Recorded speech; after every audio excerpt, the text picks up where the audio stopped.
kasih sampaikan dulu bahwa penyampaian yang akan lo sampaikan ini bukan bersifat menggurui, ya, bukan bersifat menggurui Bapak Ibu. Kita di sini berdiskusi, ya, kita di sini berdiskusi. Cuma lagi yang biasa aja. Untuk saatnya golong Pak ya, masih kosong ya. Iya. Berarti pengurusnya sudah ada. pengurus insyaallah di acaranya. Berarti pengurus juga dianggap belum. Yang harus kita ketahui di sini dulu nanti bagaimana kita lakukan pembentukan supaya BUMD-nya tidak digabung, ya. Ya, BUMD. Agak cat waktu yo nambah dulu. Ini adalah Permen Desa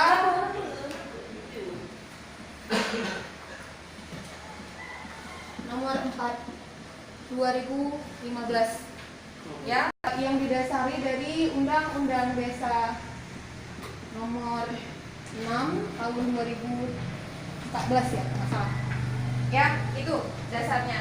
Jadi yang kita bahas di sini adalah Undang-Undang BUMD berdasarkan Permen Desa nomor 4 2015.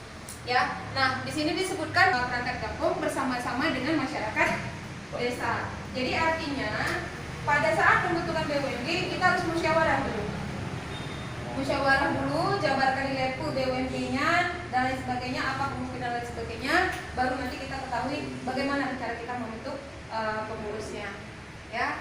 Kemudian di situ disebutkan bahwa pendirian BUMDes dimasukkan sebagai upaya untuk menampung seluruh kegiatan di bidang ekonomi dan atau pelayanan umum yang dikelola oleh, ya. Gak biasa adanya di bawah, ini ada BUMN, ini ada BUMN. Nah, kira-kira apa yang usaha-usaha apa yang